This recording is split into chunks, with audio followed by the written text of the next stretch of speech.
Hello student, स्वागत है आप सभी का इंग्लिश दुनिया के इस यूट्यूब चैनल पर। आज हम लोग पढ़ने जा रहे हैं क्लास 12th का second chapter lost spring by Anees Jung. इससे पहले कि हम अपने इस चैप्टर को स्टार्ट करें, एक बार साथ में कहते हैं, इंग्लिश दुनिया में आए हैं तो कुछ सीख के जाना है, बाहरी दुनिया में अगर आपको सफलता पाना है। चलिए स्टार्ट करते हैं। तो देखिए, पहले हम आप लोग को एक इन्फॉर्मेशन दे देना चाहते हैं कि हमारे टेलीग्राम से जुड़ने के लिए आपको लिंक डिस्क्रिप्शन बॉक्स में दे दिया जाएगा। आप वहां से जा करके हमको टेलीग्राम पे विजिट कर सकते हैं। चलिए अब स्टार्ट करते हैं। लॉस्ट स्प्रिंग, जैसे कि टाइटल से ही पता चल रहा है, जो स्प्रिंग है वो खोई हुई है। स्प्रिंग क्या है? ये एक तरह का सीज़न है जो काफ़ी हरा भरा होता है, जिसमें कई सारे फ्लावर खिलते हैं और अलग अलग तरह की बर्ड्स सिंग करती हैं। तो काफ़ी अच्छा वेदर होता है, ये काफ़ी अच्छा सीज़न होता है। तो वो जो स्प्रिंग है वो खोई हुई है। स्टोरीज ऑफ स्टोलन चाइल्डहुड, किसकी स्टोरी है? उन बच्चों की जिनका जो बचपन है वो कहीं खो गया है, स्टोलन हो गया है, चुरा लिया गया है। चलिए पहले राइटर के बारे में जान लेते हैं। जो एनीस जंग है, she was born in 1964 in Rourkela. Rourkela में इनका जन्म हुआ था। And spend her childhood and adolescence in Hyderabad, और इनका जो बचपन है और आगे चल के एडोलसेंस जो इनकी है वो हैदराबाद में बीती। एडोलसेंस होता है टीन एज, जब आप 13-14 के होते हो उसको कहते हैं adolescence. She received her education in Hyderabad and in the United state of America. उनकी जो पढ़ाई है वो हैदराबाद में कंप्लीट होती है, आगे चल के उनकी पढ़ाई फर्दर स्टडीज़ उनकी कहाँ से कंप्लीट होती है? अमेरिका से। हर पेरेंट्स वर बोथ राइटर्स, और उनके दोनों ही पेरेंट्स क्या हैं? राइटर हैं। Anees Jung began her career as a writer in India, और इन्होंने अपना कैरियर एक राइटर के रूप में इंडिया से स्टार्ट किया। She has been an editor and columnist for major newspaper. तो ये एक एडिटर रही हैं, एक कॉलमनिस्ट रही हैं। कॉलमनिस्ट वो होते हैं जो आर्टिकल्स लिखते हैं मैगजीन्स के लिए और उसके न्यूज़पेपर के लिए, in India and abroad. And has authored several books, और इन्होंने कई सारी बुक्स भी लिखी हैं। The following in an exertion from the book, तो ये जो आपको चैप्टर दिया हुआ है ये इन्हीं की एक बुक का एक्सर्शन है, जिसका मतलब नाम है lost spring stories of stolen childhood. तो उसी का एक छोटा सा पार्ट यहाँ पे दिया हुआ है। Here she analysis the grinding poverty and tradition which condemn. तो यहाँ पे इन्होंने क्या दिखाया है? बहुत ही दयनीय जो स्थिति होती है पॉवर्टी की, गरीबी की, उन बच्चों की लाइफ को दिखाया है। चलिए अब देखते हैं कि क्या है। सम टाइटल इन्होंने दिया है, ये जो स्टोरीज है इसको 2 पार्ट्स में डिवाइड किया गया है। पहला जो पार्ट है वो है some time I find a rupee in the garbage. तो पहला पार्ट है जिसमें कह रहे हैं कि सम टाइम यानी कभी कभी मुझे गार्बेज में 1 रुपये भी मिल जाता है। देखते हैं। Why do you do this?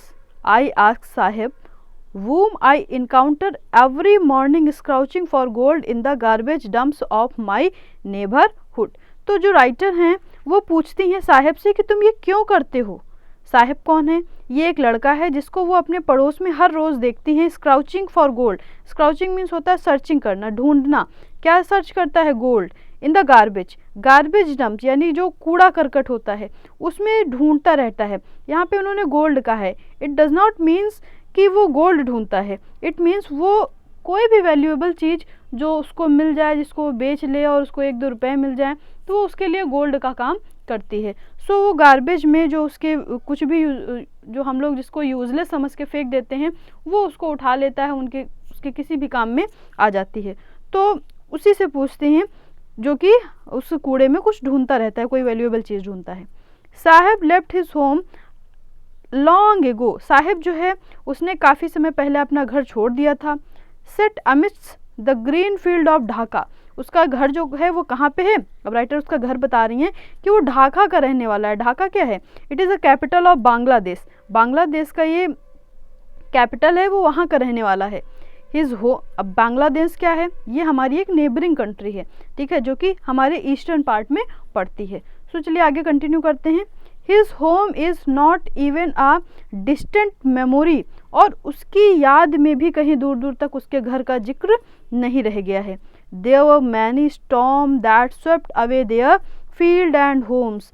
तो जहाँ पे वो रहता था उसके घर के आसपास, हिज मदर टेल्स हिम, तो उसके घर के आसपास काफ़ी तूफ़ान आते रहते थे, काफ़ी इस तरह के समुद्री लहरें आती थी जो उनके घरों को और उनके फील्ड्स को बहाकर ले जाती थी। मतलब कि वहाँ की जो भी चीज़ें होती थी, खेत फसल, वो सब बहा देती थी, बर्बाद कर देती थी।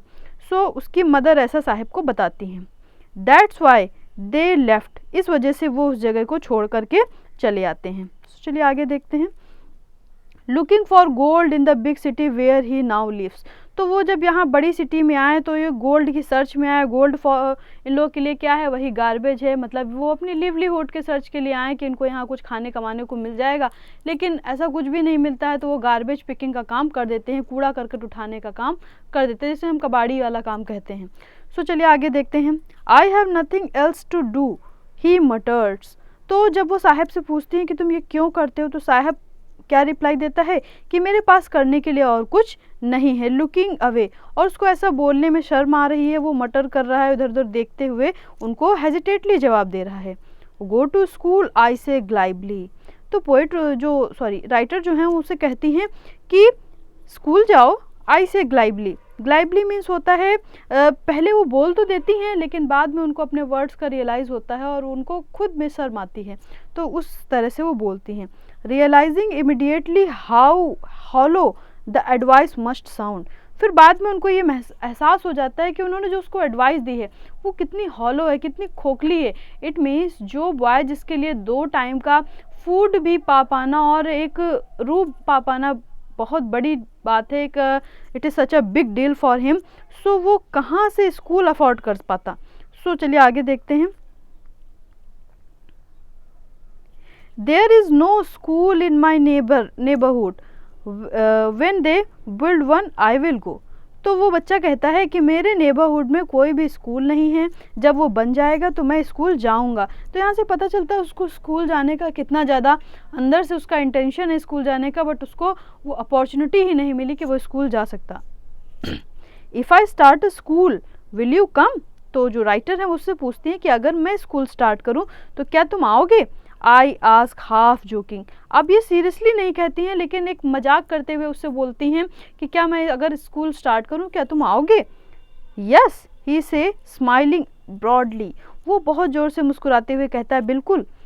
अ few days later I see him running up to me, कुछ दिनों बाद मैंने देखा साहिब मेरी ओर दौड़ते हुए चला आ रहा था। इज़ योर स्कूल रेडी, अब वो क्या पूछता है कि क्या आपका स्कूल तैयार है।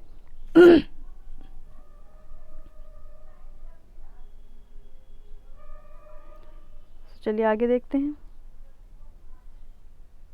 It take longer to build a school I say embarrassed, तो जो राइटर हैं वो कहती हैं स्कूल बनने में काफ़ी समय लगता है और काफ़ी एम्बैरेस्ड फील करती हैं, काफ़ी शर्मिंदगी महसूस करती हैं, क्योंकि उन्होंने एक बच्चे के अंदर ऐसी होप जगा दी, ऐसा उनसे प्रॉमिस कर दिया जो यूज़लेस था, जिसका कोई सेंस नहीं था। उन्होंने उससे जोकिंग में कहा, बाद में उनको रियलाइज़ हुआ कि वो जोक उस बच्चे के लिए कितना सीरियस था और उसने उस चीज़ को लेकर अपनी होप जगा ली थी।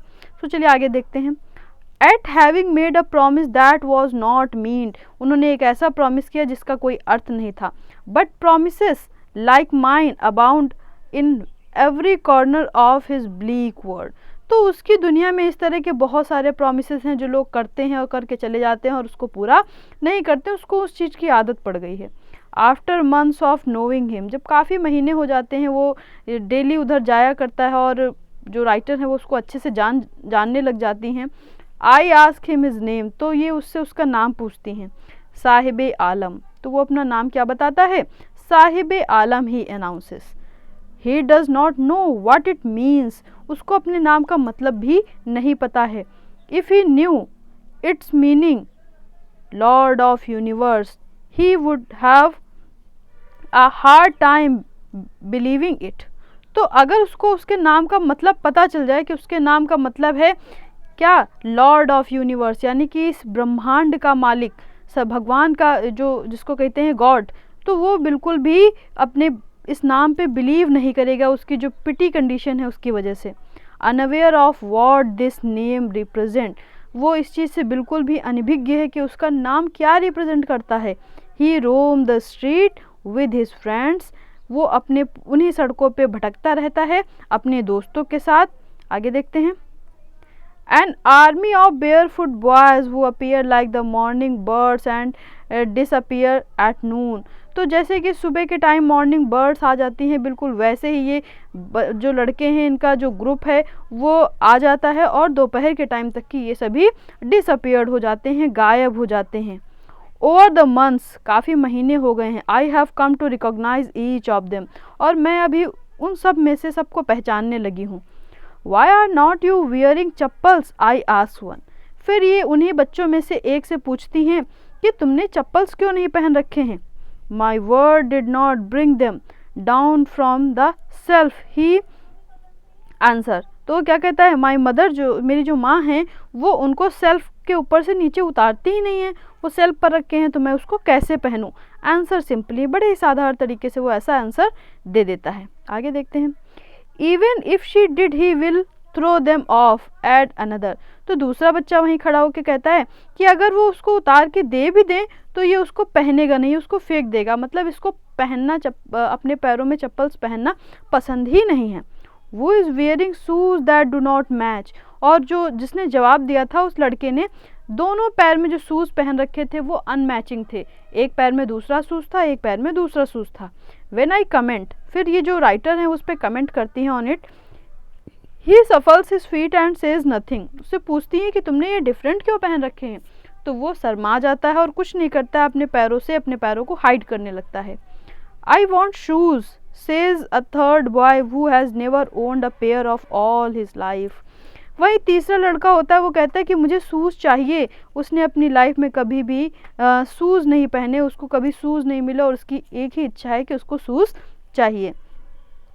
Traveling across the country, I have seen children walking barefoot in cities, on village or road. It is not lack of money, but a tradition to stay barefoot. तो मैंने देखा है कि सड़कों पे शहरों में आते जाते हुए इन लोगों को नंगे पैरों चलते हुए, तो जब उनसे रीज़न पूछो कि वो लोग ऐसे क्यों करते हैं, नंगे पैरों क्यों चलते हैं, तो उनका जवाब ये रहता है कि ऐसा नहीं है कि मेरे पास पैसों की कमी है इस वजह से मैं चप्पल्स नहीं पहनता, बल्कि हमारा ट्रेडिशन जो है, हम लोग की ये रीति है, परंपरा है कि हम लोग चप्पल नहीं पहनते is one explanation I wonder. तो शायद ये एक बहाना है अपनी पॉवर्टी को छिपाने का, ताकि किसी को उनकी पॉवर्टी के बारे में पता ना चल सके, तो उसको ट्रेडिशन के नाम पर ये लोग हाइड करते हैं। तो चलिए आगे देखते हैं। If this is only an excuse to explain away a perpetual state of poverty. तो अपनी इस दयनीय स्थिति, इस परपेचुअल स्टेट ऑफ पॉवर्टी मतलब होता है एक ऐसी पॉवर्टी जो एंडलेस है, जो कभी ख़त्म होने वाली ही नहीं है, तो उसी को हाइड करने का ये एक बहाना है, tradition. I remember story of man from Udupi once told me. मुझे एक कहानी याद है, एक मैन था जो कि उडुपी का रहने वाला था, उसने मुझे एक कहानी सुनाई थी। As a young boy he would go to school past an old temple.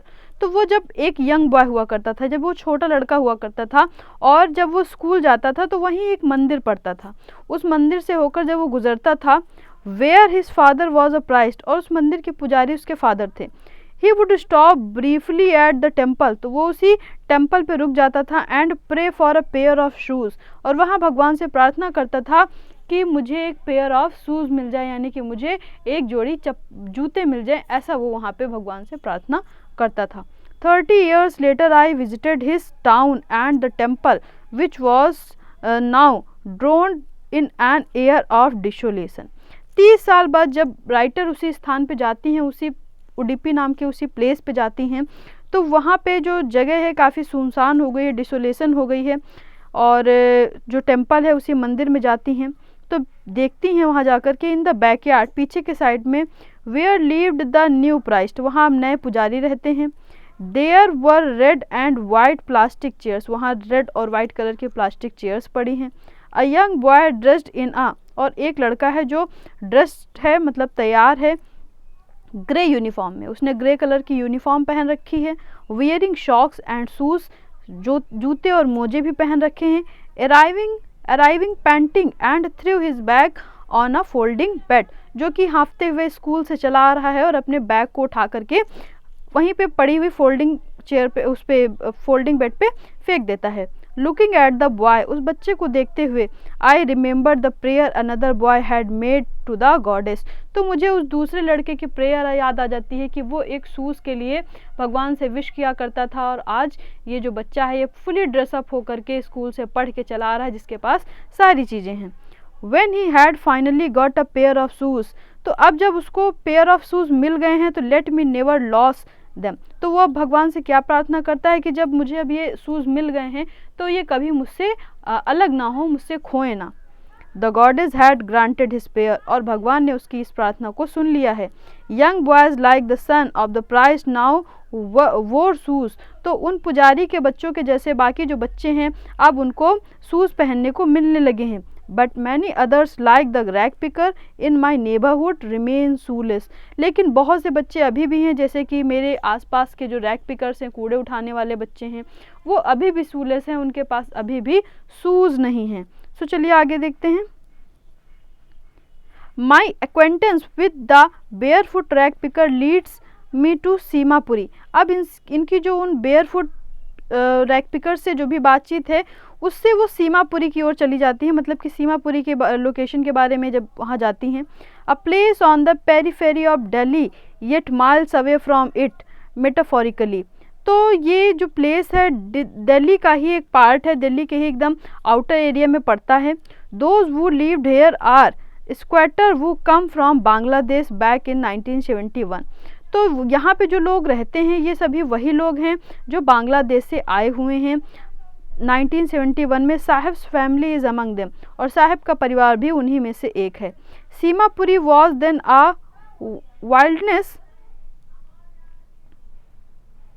Wilderness it still is but it is not longer empty, तो ये जो जगह है सीमापुरी ये क्या है, ये एक ऐसी जगह है जिसको दिल्ली में कूड़ा करकट के लिए, जिसको हम कहते हैं वेस्ट डंपिंग के लिए खाली छोड़ दिया जाता है। हर बिग सिटी में एक ऐसा प्लेस होता है जिसको उस पूरे सिटी का कूड़ा करकट फेंकने के लिए यूज़ किया जाता है। तो सीमापुरी भी एक ऐसा ही स्थान है जहाँ पे कूड़ा करकट फेंकने के लिए उस जगह को छोड़ा गया, लेकिन ये सभी लोग यहाँ पर आकर के रहने लगे और अब ये जगह एम्प्टी नहीं है। In structures of mud with roofs of tin and तिरपाल, तो क्या ये लोग कैसे रहते हैं, जो मड से बने हुए उनके घर हैं उसके ऊपर टीन की रूफ है या फिर तिरपाल की रूफ लगाए हुए हैं। डिवाइड ऑफ सीवेज, यहाँ पे ना कोई सीवेज है ना कोई ड्रेनेज है, मतलब कि ना ही तो कोई यहाँ पे टॉयलेट वगैरह बनी हुई है और ना ही तो कोई नालियाँ बनी हैं, और रनिंग वाटर यहाँ पे पानी बहता रहता है। 10,000 रैग पिकर्स यहाँ पे रहते हैं। They have lived here for more than 30 years without an identity without, तो ये लोग लगभग 30 साल से ज़्यादा समय से यहाँ रह रहे हैं और इनकी अभी तक कोई पहचान नहीं है, कोई परमिट नहीं है। But with ration card that get their names on voters listed and enable them to buy grain, so इनका सिर्फ जो नाम है वो राशन कार्ड पे लिखा हुआ है, बाकी इनकी कोई आइडेंटिटी नहीं है। और राशन कार्ड पे इनका नाम लिखवाने का कारण ये है जो यहाँ के मिनिस्टर्स हैं उन लोगों ने लिखवा दिया है ताकि ये उनको वोट दे सके हैं, तभी वो यहाँ इनको रहने देते हैं, बदले में ये लोग उनको वोट देते हैं, तो इससे इनको थोड़ा बहुत ग्रेन मिल जाता है। Food is more important for survival than an identity, अब इन लोगों के लिए सर्वाइवर के लिए, अपने रहने के लिए, अपने जीवन को यापन करने के लिए इन लोगों के लिए फूड बहुत ही इम्पॉर्टेंट है, पहचान से ज़्यादा इनको फूड चाहिए। सो वही यहाँ पे बता रहे हैं राइटर। आगे देखते हैं। If at the end of the day we can feed our families and go to bed without an aching stomach, we would rather live here than in the fields that gave up no grain, say a group of women in tattered sarees when I asked them why they left their beautiful land of the green fields and rivers। तो जब writer वहाँ पे जो कुछ women's हैं जिन्होंने tattered saris पहन रखी, टैटर्ड मीन्स होता है फटी हुई साड़ीज़, उनसे पूछती हैं कि तुम लोग अपनी ब्यूटीफुल ग्रीन लैंड को छोड़कर यहाँ क्यों चले आए, तो वो लोग कहती हैं कि हम लोग वहाँ से इसलिए आ गए क्योंकि हमारे यहाँ बच्चों को कम से कम दिन के एंड में एक टाइम का खाना मिल जाता है और हम लोग बिना भूखे पेट मतलब हम लोग पेट भर के बिना पेट दर्द हुए, यानी भूख से इन लोग का जो पेट है वो दर्द होता है, एक्टिंग होता है, तो उसके बिना कम से कम यहाँ सुकून से सो तो सकते हैं। वहाँ पे इन लोगों को वो भी नसीब नहीं होता था, जितना कुछ भी होता था सबकी सब नदी, जो समुद्र की जो तूफान आता था वो सब बहा ले जाता था।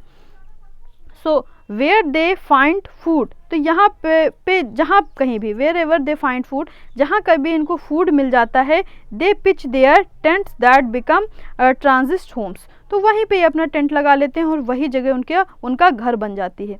Children go up in them, उसी में उनके बच्चे बड़े होते हैं। Becoming partner in the survivor, और वो भी उनके सर्वाइवल में मदद करने लगते हैं, वो भी उन लोग के उनके काम में हेल्प करने लगते हैं। And survival in Seemapuri means rag picking, और सीमापुरी में सर्वाइवल का मतलब ही है रैक पिकिंग, कूड़ा उठाना। थ्रू द ईयर्स, पूरे साल, it has acquired the proportion of a fine art garbage to them is gold, उन लोग के लिए जो गार्बेज है वो गोल्ड के समान है। इट मीन्स वो उनके लिए 2 टाइम का फूड प्रोवाइड कराता है, तो वो उनके लिए गोल्ड के समान है। Their daily bread a roof over their heads, तो वो जो गार्बेज है उन लोग के लिए उनके डेली का ब्रेड है, यानी कि 2 टाइम का फूड है, और साथ में उनके सर पे जो छत होती है वो है। Even it is a leaking roof, हम लोग के लिए भले ही वो एक लीकिंग रूफ हो जिससे पानी टपकता है, लेकिन उन लोग के लिए, but for the child it is even more, उन बच्चों के लिए तो ये उससे कहीं ज़्यादा है। आगे देखते हैं। I sometimes find a rupee even a 10 rupee note, Saheb से, साहेब कहता है कि कभी कभी मुझे 1 रुपया या कभी कभी 10 रुपए की नोट भी यहाँ मिल जाती है। हिज आइज लाइटनिंग अप, और उसकी आंखें काफ़ी चमक रही हैं। When you can find a silver coin in a heap of garbage, तो जब इस तरह का कोई भी कॉइन आपको गार्बेज में मिल जाता है, यू डोंट स्टॉप स्क्राउचिंग, तो आप उसको और अधिक सर्च करना स्टॉप नहीं कर पाते, आपको लगता है शायद कुछ और मिल जाए, शायद कुछ और मिल जाए, तो इस तलाश में वो और ज़्यादा ढूंढने लगते हैं। For there is hope of finding more, क्योंकि उनके अंदर और अधिक पाने की उम्मीद रहती है। It seems that for children, इन बच्चों के लिए, garbage has a meaning of different from what it means to their parents, तो इन बच्चों के लिए गार्बेज का मीन इनके पेरेंट्स के लिए गार्बेज के मीन से बिल्कुल अलग है। ठीक है। For the children it is a wrapped in wonder, बच्चे तो उसको मज़े मज़े में ढूंढते हैं, 1-2 रुपये मिल जाएगा, कुछ खाने पीने का ले लेंगे, उस पर्पज़ से ढूंढते हैं, लेकिन जो उनके पेरेंट्स हैं वो उनके लिए उससे अधिक, गार्बेज उनके लिए उससे अधिक है, बिकॉज ये उनके लिए 2 वक्त का खाना, उनका सर्वाइवल है, और साथ ही में उनके बच्चों को बिना भूखे सोए देने का एक कारण है, और साथ में उनको छत प्रोवाइड कराने का और उनको क्लॉथ प्रोवाइड कराने का एक ज़रिया है। वन विंटर मॉर्निंग, एक सुबह ठंडी के दिन, I see Saheb standing by the fenced gate, मैंने साहेब को देखा तो वो खड़ा हुआ था एक फेंस्ड गेट के पास, ऑफ द नाइबरहुड, वहीं पड़ोस के एक क्लब में, watching two young man dressed in white playing tennis, तो 2 लोग को देख रहा था जो कि टेनिस के कपड़े पहने हुए थे और टेनिस खेल रहे थे। I like the game he Hume's, तो साहेब कहता है कि मुझे ये गेम पसंद है। Content too much it standing behind, और वो वहाँ से दूर खड़े होकर के देखता रहता है फेंस के पास से। I go inside when no one is around, और साहेब कहता है कि जब वहाँ कोई भी नहीं होता है तो मैं अंदर चला जाता हूँ। He admits the gate keeper lets me use the swing, और जो वहाँ का गेट कीपर है वो उनको झूला झूलने के लिए अंदर जाने की परमिशन दे देता है। Saheb too is wearing tennis shoes that look strange, Saheb ने भी टेनिस शूज़ पहन रखे हैं जो कि बड़े स्ट्रेंज, विचित्र से लग रहे हैं। Over the discoloured shirt and shorts, और उसने जो शॉर्ट्स पहन रखे हैं और जो कपड़े पहन रखे हैं वो काफ़ी डिसकलर्ड हैं, यानी काफ़ी कलर उनका फेड हो चुका है। समवन गेव देम, किसी ने उसको ये कपड़े दे दिए हैं। To me he says in the manner of an explanation, तो साहेब कहता है कि किसी ने मुझे ये कपड़े दे दिए हैं। The fact that they are discarded shoes of some rich boy, तो फैक्ट यही है कि वो किसी अमीर घर के बच्चे के शूज़ होंगे, जिसने उसको पसंद नहीं आया तो उसने अपना यूज़ करना बंद कर दिया, या फिर उसमें एक होल हो गया, इसकी वजह से उसने यूज़ करना बंद कर दिया और उसको दे दिया। वो perhaps refuse to wear them because of a hole in one of them. तो जिसने पहनने से इनकार कर दिया है क्योंकि उसमें एक होल हो गया है, डज नॉट बॉदर हिम, उसके लिए कोई बड़ी बात नहीं है। लेकिन for one who was walked barefoot, लेकिन ये जो बच्चा जो हमेशा नंगे पैरों चलता है, जिसके पास पहनने के लिए कोई भी फुटवियर नहीं है, even shoes with a hole is a dream come true, जिसको ये फटे हुए शूज भी मिल जाना उसके लिए एक जो सपना होता है, हमारा ड्रीम सच हो जाता है। तो उसी तरह उसका एक सपना सच होने के समान है। But the game he is watching so intentionally is out of his rich, और जो गेम वो देख रहा है इतने प्यार से, वो उसकी पहुंच से बहुत ही दूर है। This morning Saheb is on his way to the milk booth, आज सुबह जब साहेब मुझे मिला मिल्क बूथ के उधर जा रहा था। In his hand is a steel canister, उसके हाथ में एक स्टील की बर्तन था। I now work in a tea stall down the road, अब साहिब जो है राइटर को देखते ही उनसे कहता है कि अब मैं काम करने लग गया हूँ एक चाय की दुकान पे। He says pointing in the distance, दूर से इशारा करते हुए उनको बताता है।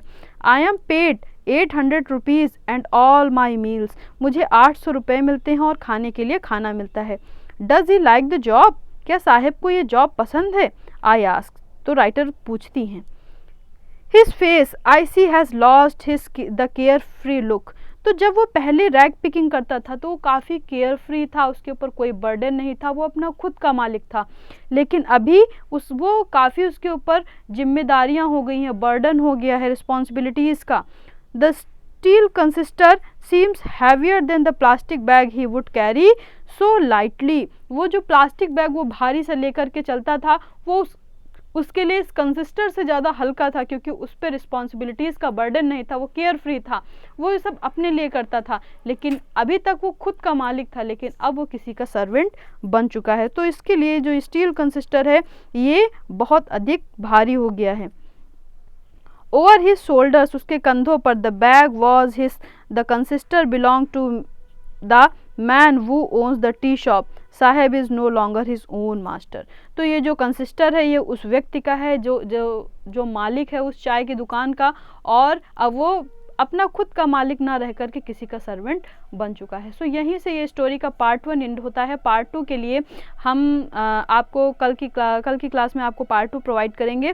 सो ऐसे ही और वीडियोस को पाने के लिए हमारे चैनल को लाइक, शेयर और सब्सक्राइब करना ना भूलें। सो गाइज, आप लोग पूरा वीडियो को एंड तक देख लिया करिए, और आप लोग हमको टेलीग्राम पे भी फॉलो कर सकते हैं। टेलीग्राम का लिंक मैंने डिस्क्रिप्शन बॉक्स में दे दिया है, सो वहाँ से जाकर के आप लोग विजिट कर सकते हैं। और ज़्यादा से ज़्यादा मेरे चैनल को अपने दोस्तों तक शेयर करिए, ताकि सभी को ये क्लासेस मिल सकें, क्योंकि ये जो क्लासेस हैं मैंने बहुत ही कम समय में बहुत ही अच्छी तरीके से प्रिपेयर करवाई हैं।